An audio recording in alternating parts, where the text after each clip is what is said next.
Hi, I'm Alex. Moving in with my mom seemed like the only option when times got tough. It was supposed to be temporary, a safe haven for me and my 3-year-old son, Jamie, who struggles with severe asthma. But it quickly turned into one of the hardest periods of our lives. Mom, could you please smoke outside? Jamie's having trouble breathing. I found myself pleading just days after we moved in. The smoke was thick, hanging in the house like a suffocating fog. A little smoke won't hurt him. You're just being overly sensitive, Alex. My mom dismissed my concern with a casual wave, a lit cigarette dangling from her fingers. She never took Jamie's condition seriously. Please, Mom, just understand. The doctor said his asthma could get worse if he's around smoke.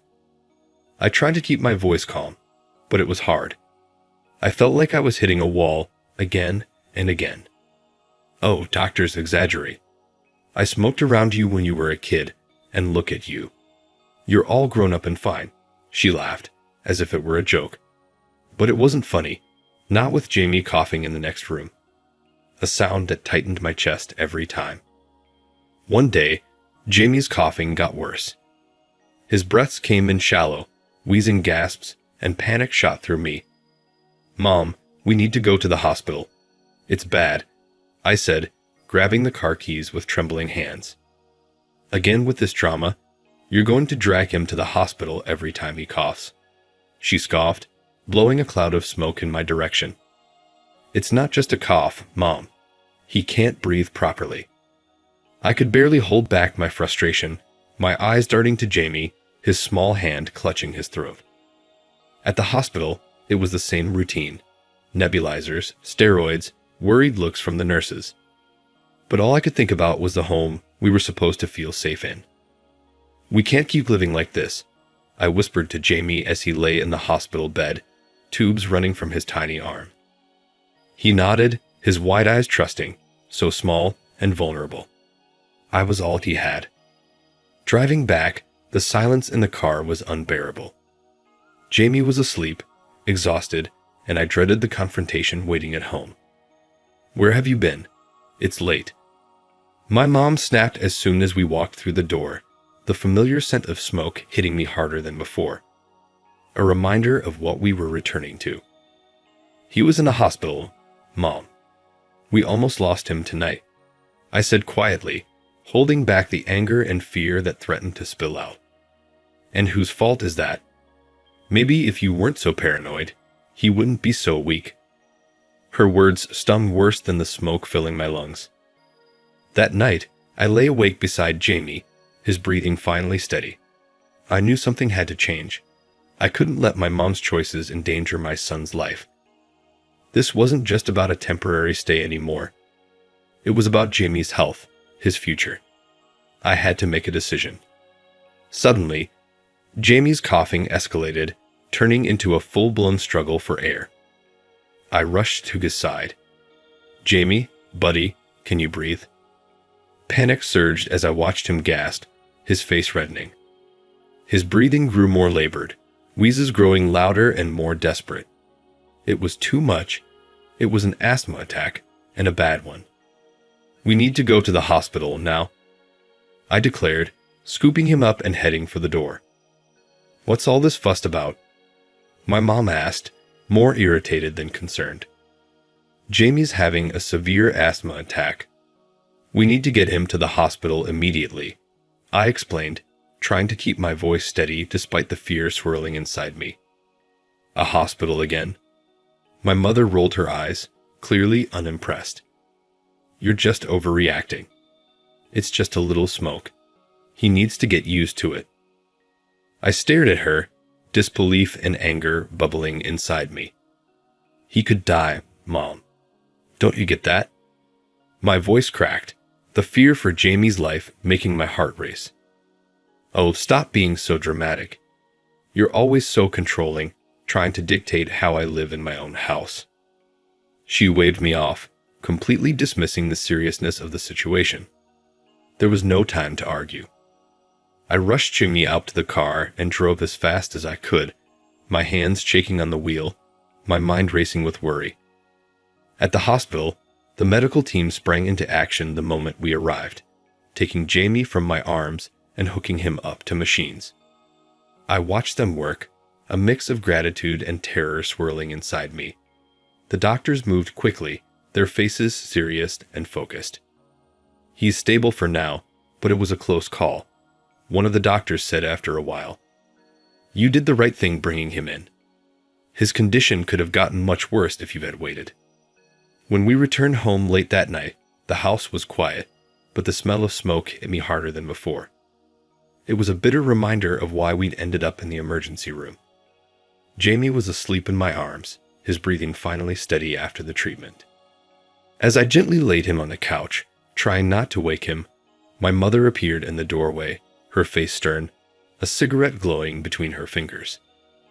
"We need to talk," she said, her voice firm, cutting through the silence.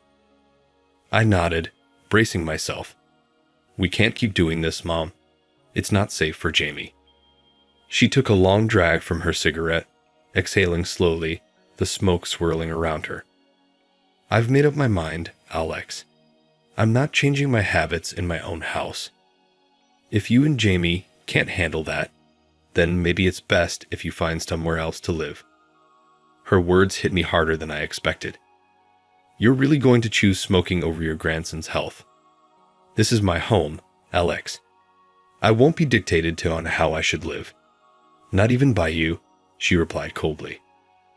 I looked down at Jamie, his small chest rising and falling peacefully, for now. A fierce protectiveness surged through me. "If that's your decision, then we'll leave. I won't let Jamie suffer because of your smoking." "Then leave," she said simply, as if it were the easiest thing in the world. I packed a few essentials, taking one last look around the house that had been my childhood home. It was filled with memories, both good and bad, but now it felt like a prison, one that could cost Jamie his health or worse. With Jamie still cradled in my arms, I stepped out into the cool night air. The local homeless shelter would have to do for now. It wasn't much, but it was a start, somewhere Jamie could finally breathe freely. At the shelter, I explained our situation, and the staff were understanding.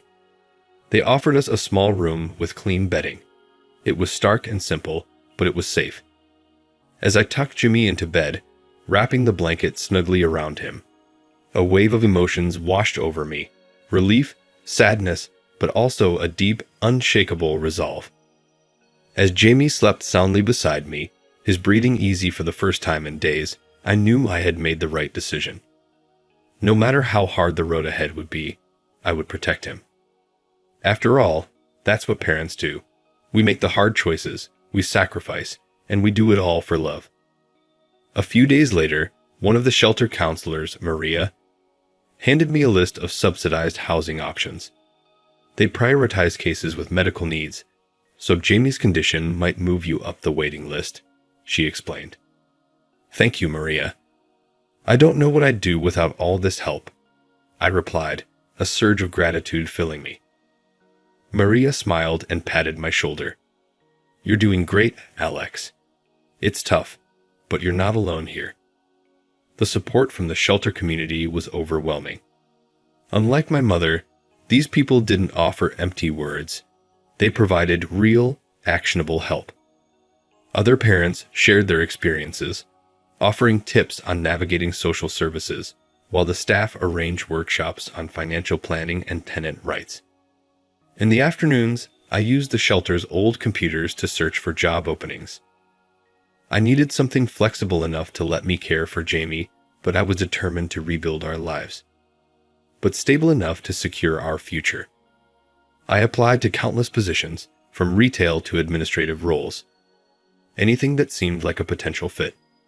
After one particularly tough day, filled with unsuccessful job interviews, I returned to the shelter feeling utterly defeated. That's when I found a note pinned to the door of our room. It was from a local business owner who often donated to the shelter. "Alex, heard you're looking for work. Stop by my shop tomorrow. Let's talk. Tom." That unexpected opportunity lifted my spirits. The next day, I met with Tom, who owned a small hardware store. He needed someone to manage the front end. We talked, and impressed by my eagerness and the determination he'd heard about from the shelter staff, he offered me the job on the spot. As weeks turned into months, our lives began to stabilize. I secured the job with Tom, and our names moved up on the housing list. Jamie's laughter became a constant, replacing the echoes of our past struggles. Life, with its new routines, work at the hardware store and evenings with Jamie, finally felt stable, something I hadn't experienced in a long time. But just as we were finding our footing, fate dealt another hand, this time affecting the person we'd left behind. One evening, after a long day of work followed by a joyful dinner with Jamie in our small room at the shelter, I received a call from an old neighbor. The news was shocking, though it felt like an inevitable conclusion to the path my mother had chosen. "Alex, there was a fire at your mom's house. She's okay, but the house is gone," the neighbor explained, her voice thick with concern and disbelief. A cold shiver ran down my spine. What happened? It was her cigarettes. She fell asleep with one lit, and the whole place went up. She's lucky to be alive. Hanging up the phone, I sat down heavily. Jamie looked up at me with wide, questioning eyes. "Is Grandma okay?" he asked softly. "She's okay, buddy. She's safe," I reassured him, though my mind raced. The irony wasn't lost on me. My mother had risked everything with her smoking, and now it had cost her everything. Finally, the call came that changed our lives forever. "Mr. Alex, we have an apartment available for you and Jamie," the voice from the housing agency announced one bright morning. It was a small 2-bedroom in a new building designed for families like ours, with rent adjusted to our income, making it affordable. As we moved into our new apartment, a palpable sense of relief washed over me. Unpacking boxes and setting up Jamie's new room, I felt a weight lift off my shoulders, a weight I hadn't even realized I'd been carrying for so long. Jamie ran around, his laughter echoing in the empty spaces, filling them with hope and light. Life had taught us a harsh lesson in the most dramatic way possible.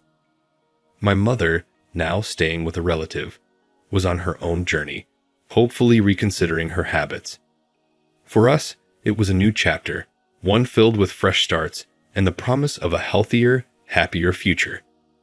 As our story comes to a close, I'd like to ask you something that might stir some reflection. If you were in Alex's shoes, would you have tried to reconcile with your mother after she lost her home? Or would you maintain your distance to protect your child's health? Where would you draw the line in family relationships, especially when health is at risk? Please share your thoughts and experiences in the comments below. Your input enriches our community discussions. And if you like this video and want to see more stories like this, don't forget to hit the like button and subscribe to the channel. Your support helps us continue bringing content that touches the heart and provokes thought. Thanks for watching.